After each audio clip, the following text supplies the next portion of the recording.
Now, I think it's fair to say that comedic television and film have had a major impact on American pop culture, no doubt to the credit of programs like Saturday Night Live.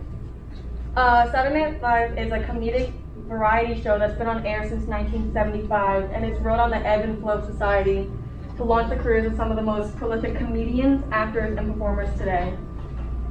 Things like this have come from the minds from people like this.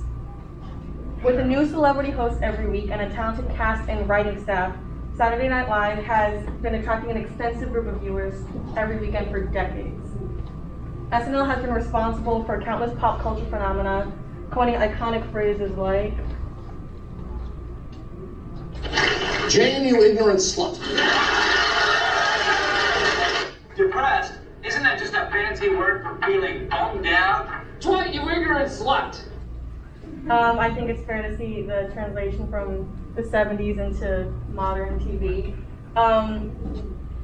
SNL has also contributed to the concept of the viral video, like Lazy Sunday from the early 2000s, which led to the popularity of YouTube.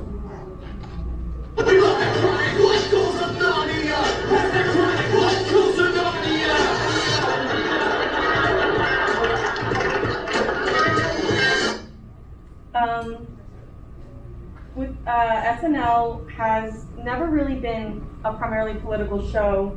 They didn't discuss politics nearly as much as they did other more culturally relevant events like celebrity drama or celebrity culture.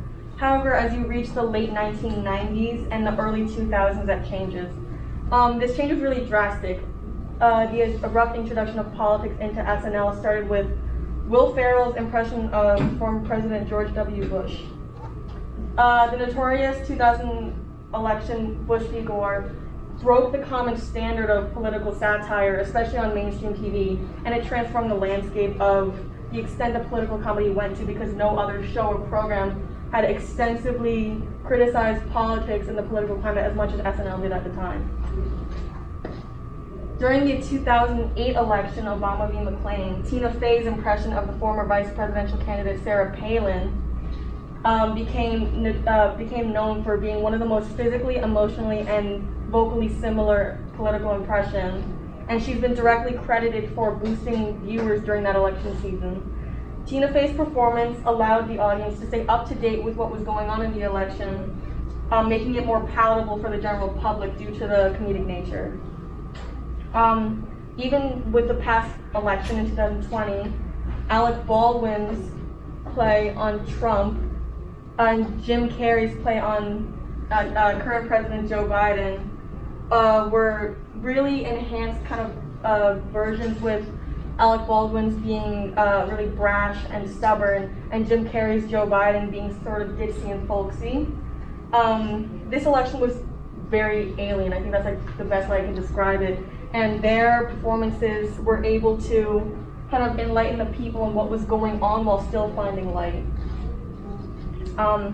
Every 4 years with the election, SNL takes the opportunity to profit off of things like this, and they run faster than regular narrative television ever could.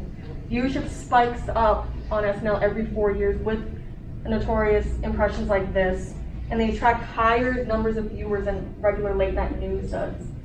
More and more people are starting to keep up with politics by watching SNL due to the cold opens they perform, the weekend update jokes that they do, because it's easier to pay attention to news when it's hidden in the form of comedy.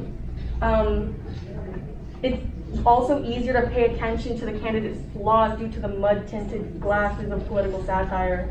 Programs that are comedic in nature, like Saturday Night Live, are much easier to follow along with, because they're able to refreshingly relate current political news with their new celebrity hosts and their musical guests.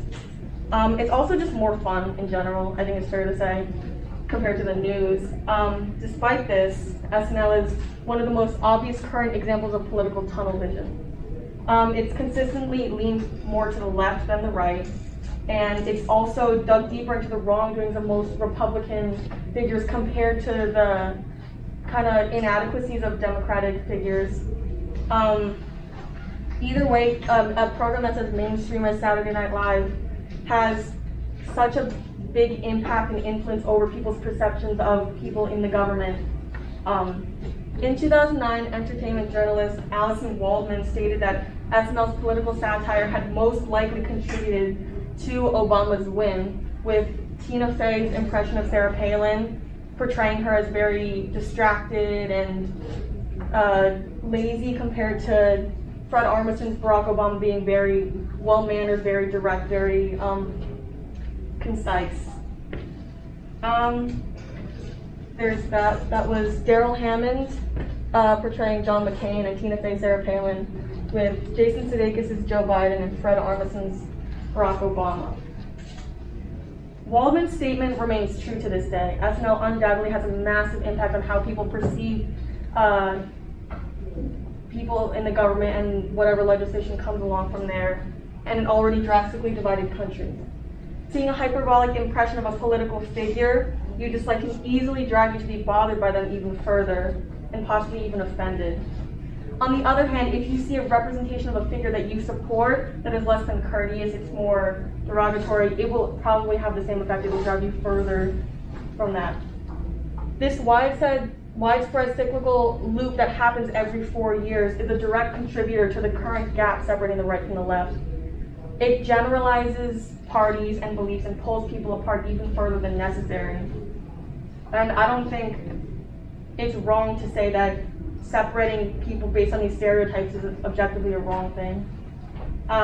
These days it seems impossible to find compromises or to find similarities between whatever side you support, just due to, I think, stubbornness.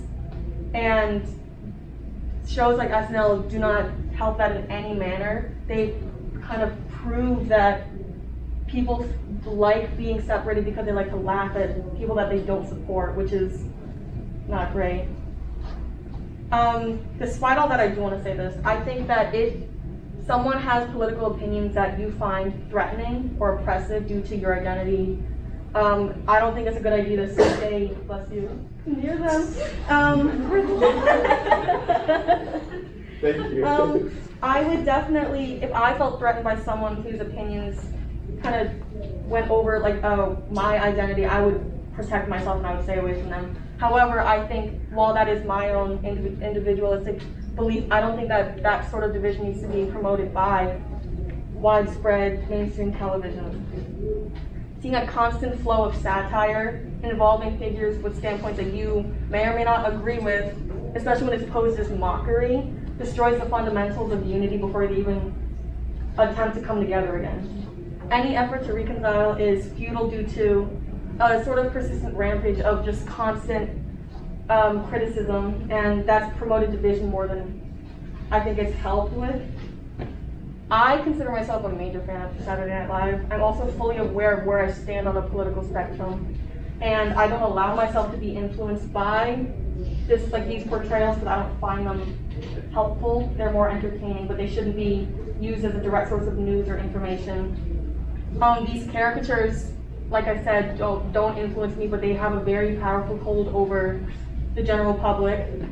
I think it's important to understand that your political ideologies are your own, and letting them be influenced by a television show is maybe not the best idea. And that whether you're liberal or conservative, I think it's important to understand that you should not let what you believe in and what you support be affected by these like snoozy impressions or anything else. Thank you so much.